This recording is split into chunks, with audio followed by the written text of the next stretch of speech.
You are listening to episode 3 of New Horizons with me, Kathy O'Dowd. This show is about the business of adventure, how to find the funding to do your adventures, and how to make a living from what you've done.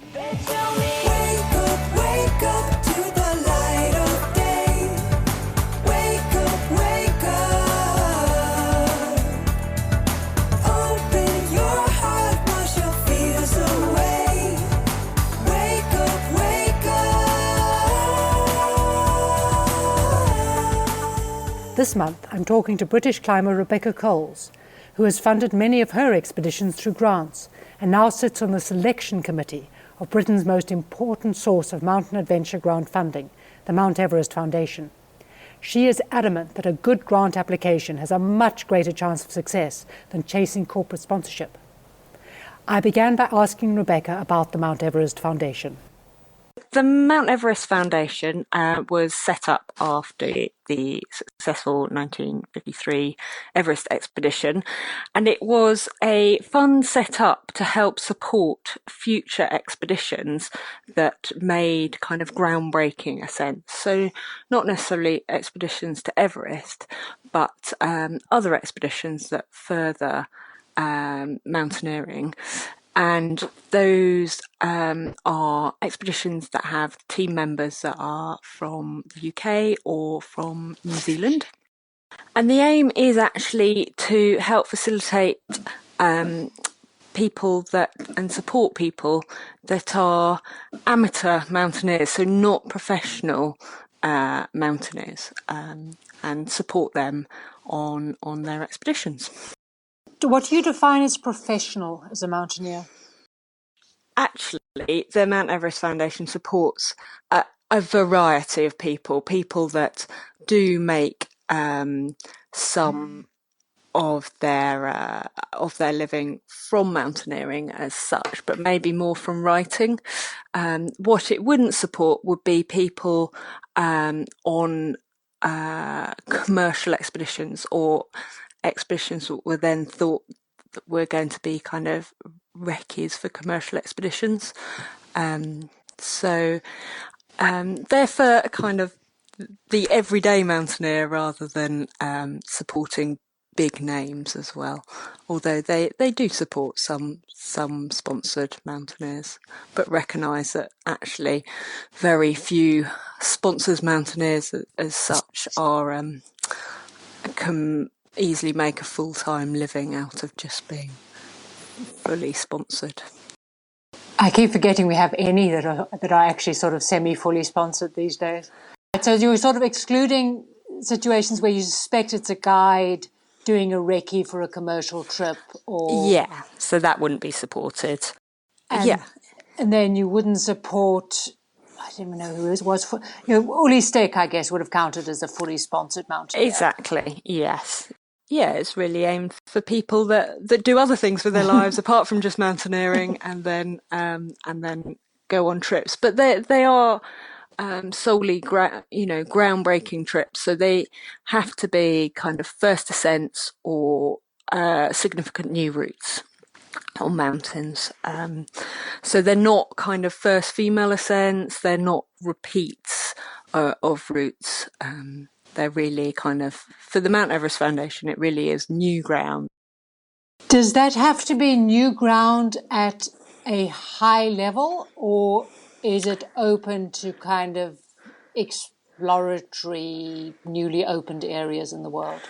Yeah, definitely not just really technical mountains, not at all. So it is solely for exploratory mountaineering, and it is the grant is open to any sort of technicality of route or mountain. So we do get applications for mountains that are not technical at all, are kind of around the PD sort of level, right up to really technical hard routes as well. So the whole range is supported. So there is actually space here for people to come up with their first sort of self-organized expedition, as long as they've chosen to go somewhere that seems to be untraveled territory exploratory. Yes, absolutely. And that's what the Mount Everest Foundation really wants to support the most, really, because we sort of recognise that actually that's really kind of a hard first step sometimes for people to take their mountaineering on from known routes and well-travelled routes to take it to kind of the exploratory level. So very much keen to support that, and then support people as they venture into more technical terrain as well. But it is harder to get the people to take that first step, really. So keen to support those applications. You said for British and New Zealand, does that mean sort of more than half the team members of that nationality, or one token Brit if you can find yourself one? Or It's for half or more of the team, Brits and New Zealanders. Yeah, and then there's kind of it's a proportion of the grant is given to the team as a whole, depending on kind of the proportion of Brits and New Zealanders in the team. So, but the whole team can benefit. where is the MEF money actually coming from? Yeah, what's their source for these grants? Yeah, so it's from money that's been invested, and still some donations, but mainly from invested money back from the 1950s. Are these grants going to pay the entire cost of these expeditions? No, so the grants are about between they're about the 1,500 to 2,500 mark, depending on the objective, really. So, and that's for the whole team. So they they don't pay for a whole expedition generally. So it's an amount to go towards that, and most people will then apply for other grants that are available as well to top up the expedition funds. But it is expected that some of the the participants will be putting their hands in their own pockets and funding some of the expedition themselves as well. You have some other grants under the umbrella of the Mount Everest Foundation, like the Alison Chadwick Award. Is that right? Yes. So the Alison Chadwick Award is for female mountaineers. And that's kind of a bit of a top up for expeditions that have female mountaineers, and they can apply for that grant, and then can be one of those grants is awarded each year. I guess on top of mentioning about the Mount Everest Foundation, it's important to also mention that we give about 50 of these grants away a year, to about 50 teams, depending on applications and the like. So the Mount Everest Foundation isn't a one-off grant. It's awarded to that many teams. So and most of the time we're awarding to the applications that fit the criteria.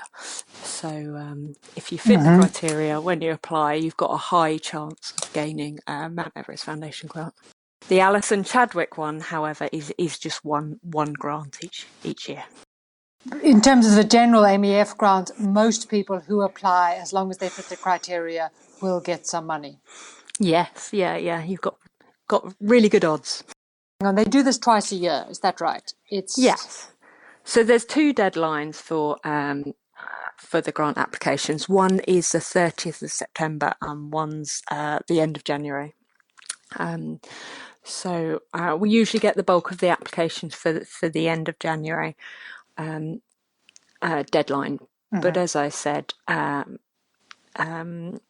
from the applications, you've got a high chance of getting a grant if your expedition fits the criteria.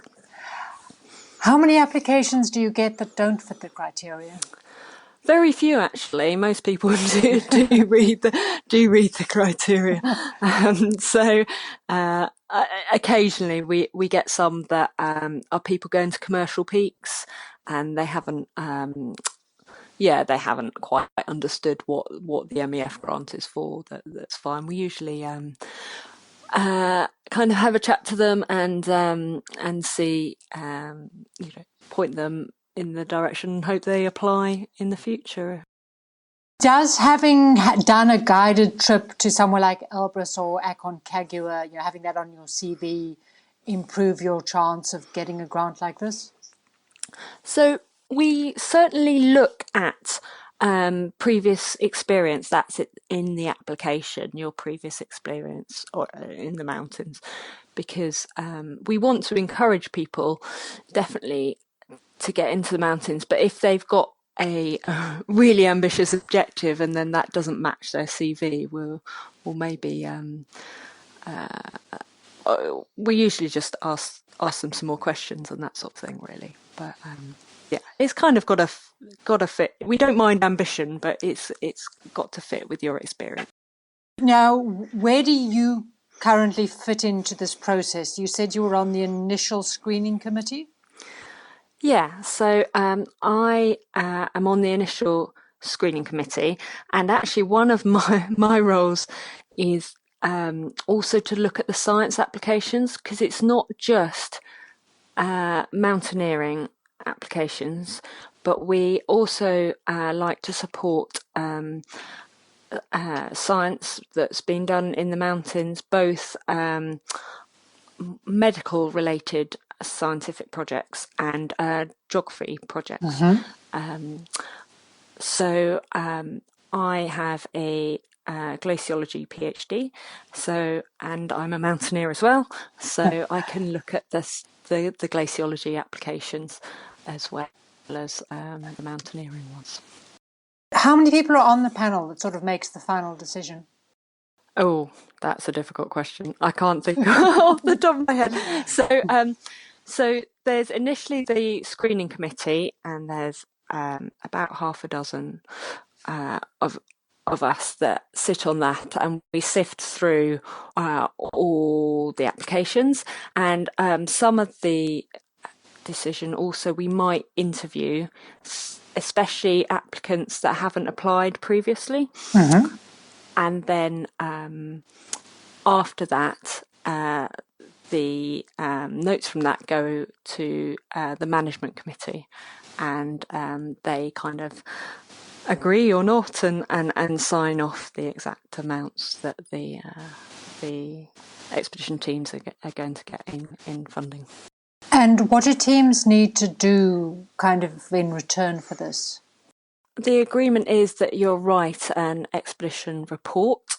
In fact, within getting back, you need to write a brief report and then a full report after that.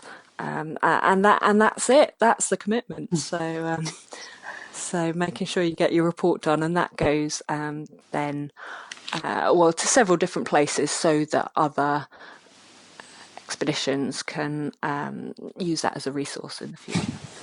Do you see the same names applying time and again? Yes, definitely. So once people have worked out that actually this is a really good way of getting money for expeditions, and relatively simple compared to trying to get corporate sponsorship, for example, and if they keep their expedition costs quite low, it's possible with the MEF, the Alpine Club and the BMC grants to actually get a huge amount towards your proportion towards your expedition. So once people cotton on to that, then actually they apply year in, year out often, or every couple of years when they've got the time to do this sort of expedition. So yes, so it's really important to get the word out there for us that we are really welcoming applications, and And we do want other people to apply as well, not just the same people. So if you're somebody with relatively limited experience, how do you go about finding an unexplored objective? Yeah, so I think finding an objective is one of the more challenging parts of doing an expedition like this. And it can be quite daunting to try and start sifting through expedition reports and not really knowing where to start. Usually people have some sort of starting point, like the time of year they're going to be available. And that time of year include and exclude certain regions of the world. So then you can start narrowing down which region of the world. What is really useful, I think, is then to work out half a dozen people who are experts in that region and to approach them and see if they can start pointing you to a valley or just give you just a bit of a clue of where to begin, or maybe a handful of expedition reports that they recommend reading and getting your hands on, so that you can go from there in finding, and then from the expedition reports, contacting people that have been on past expeditions from the expedition reports, and asking them for their knowledge. People do tend to keep their cards a little bit close to their chest about unclimbed objectives, but other people can be really, really generous, and that can really help. Other points of information can be agencies that support expeditions, and they can offer advice on where to go as well, that you can then check out through looking at expedition reports. Are ski mountaineering objectives supported, or are they sent to go off to the ski mountaineering clubs for money? No, they're supported, yeah. And we've had certainly for the MEF, yeah, we've supported trips on skis in places like Greenland and the like. So yeah, they are supported. If it's exploratory, then it's supported. Tell me a little bit about your personal experience with Adventure Grounds. You know, how many trips you've managed to do with Adventure Ground backing? Yeah, so I was a student for quite a long time because I did a PhD, Right. and so and I love my climbing and my mountaineering, and wanted to get into the mountains, to go to South America, Alaska, Nepal, all these places, but it was difficult to find the budget to go and do that. So I started looking into how I was going to go on these trips and how I might fund them. And I started to realise that actually there's quite a lot of funding for exploratory mountaineering trips.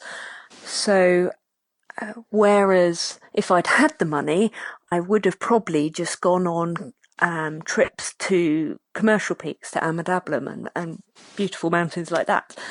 But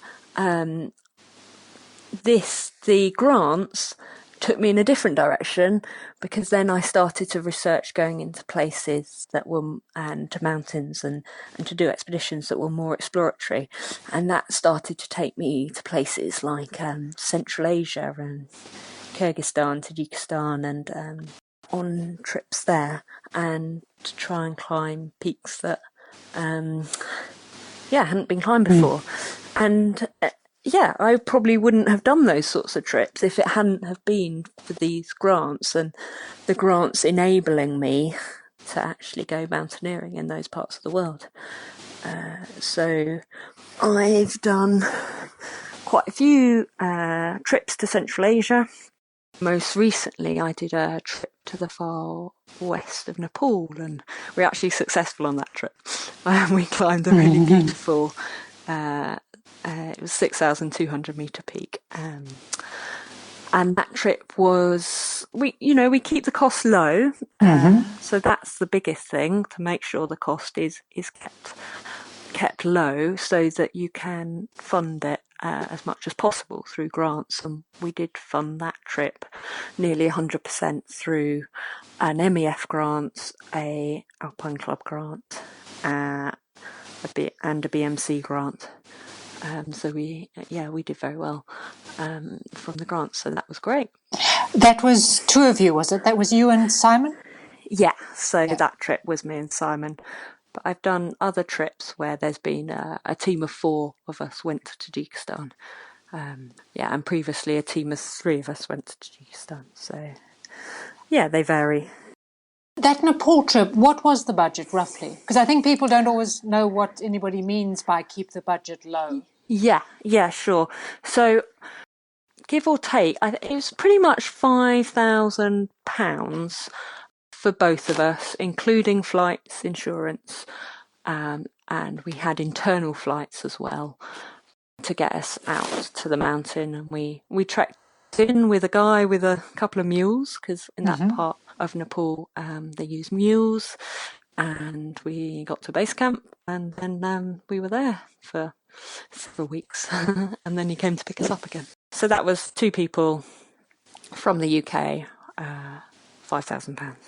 A slightly broader question, because I am running into quite a lot of people in their 20s who can't seem to imagine anything other than just buying places on commercial expeditions as the way of gaining experience and or finding affordable trips. So other than adventure grants, in your experience, where do you think people should be going to meet people to climb with, gain experience and get themselves onto trips? So if you're having trouble kind of meeting team members that want to go on trips, I'd recommend joining clubs. In the UK, there are lots of really great clubs, and that have aspirant kind of meets for their new members and stuff. So that's a great way to meet new people, and it's really important to kind of climb with people and make sure that you kind of have both the same sort of aspirations and tolerance of risk and that sort of thing, and that you get on, because on expeditions you have to spend a lot of time with people.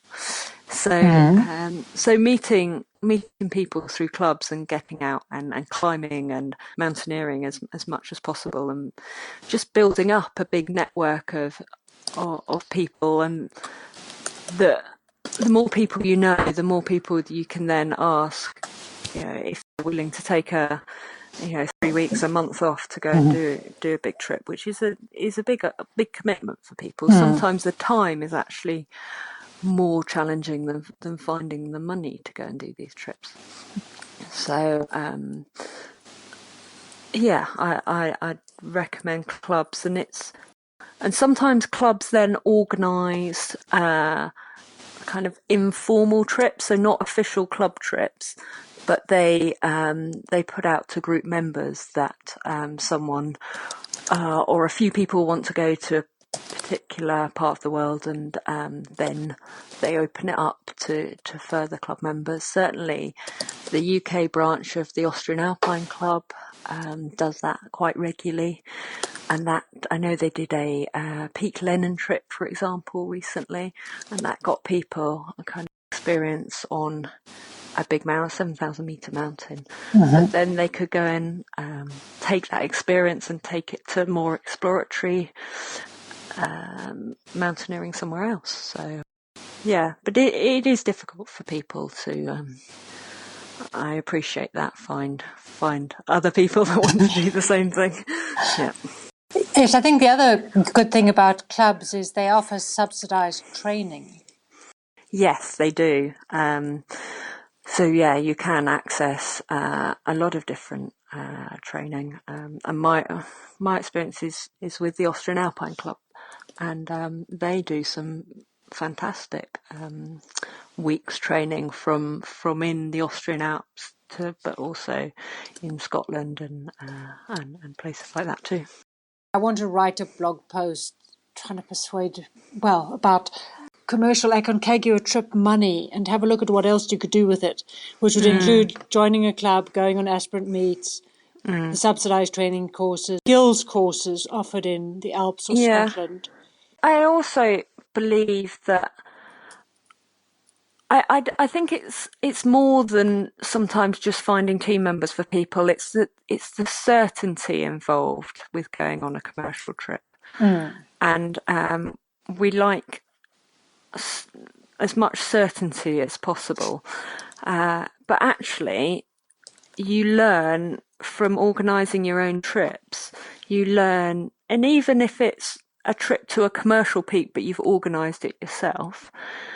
There's so much learning involved with that, and you're becoming an independent mountaineer with your own skills, and you're making decisions in the mountains, and that can then be translated to other expeditions. So if you just go on commercial trips, you miss out on a lot of that learning. You learn how to. You experience going on a mountain on a big expedition, and you learn how to look after yourself personally, but you're not learning about making decisions in the mountains, about checking the weather forecast, about learning about kind of how to organise your food and how to employ local staff and engage with them and that side of things. So you're missing out on a lot of skills.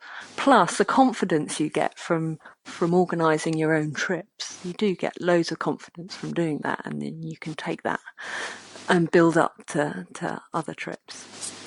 Perfect. Very well said. Thank you. Does that help? That helps. Oh, I'm just going to backtrack to one thing. Coming back to the exploratory versus climbing of mountains. Although most people applying are presumably doing the climbing of mountains up to peaks, the MEF grounds are potentially there for people who want to do crossing an unexplored piece of Greenland or travelling through remote valleys in Central Asia, or not? No, so the MEF is for peaks and for summits and mountains. So it's not for polar crossings. Right. So there has to be a summit involved in there. But obviously you don't have to give the money back if the expedition doesn't work or anything like that. No, definitely no. And doing exploratory mountaineering like this means actually not achieving your objective quite a lot of the time. And that's what it's about, because it's exploratory, because you don't know what's going to happen. So if you go on the trip and you turn up and you realise the conditions aren't right, it's good to have some backup objectives and try and do those. But no, you don't have to give the money back. You have to give the money back if you don't end up going on the trip. But if you get out there and that's okay. Yeah. Okay, so would that roughly be the dividing line? If people fail to leave England, they're kind of expected to give the money back. But if they get themselves to Nepal and then it all falls apart, that's life. Exactly. Yeah, exactly. And people, they're big trips. So people do apply for grants sometimes, and then life happens and they can't go on the trip. That is great. Thank you so much. To follow Rebecca's adventures, visit her website www.allbutessentialtravel.com, or find her on Twitter @allbutessential or Instagram @allbutessentialtravel. There are more adventure grants out there than you might think, and they're not just for climbers. The key trick is to read the criteria with care and then craft an application that reflects what they want to support rather than just what you want to do. I share upcoming grants in each of my weekly The Business of Adventure newsletters. You can sign up via the website, thebusinessofadventure.com, or follow Biz of Adventure on Twitter. That's BIZ of Adventure. To find out more about the Mount Everest Foundation, visit their website www.mef.org.uk. And for my own adventures, you can find me at Cathy O'Dowd on Twitter or Instagram. For more conversations from the world of women's sport, visit wispsports.com and follow Wisp Sports on all social media channels. Be sure to subscribe to Wisp Sports Radio on any podcast player or app. You'll find hundreds of episodes about women in sport. You've been listening to New Horizons, a co-production of the Business of Adventure and Wisp Sports. I'll be back next month when my guest will be Abigail Wise, the online managing editor for Outside magazine. We discuss her successful email newsletter and her tips for working as a freelance outdoor journalist. Until then, happy adventuring.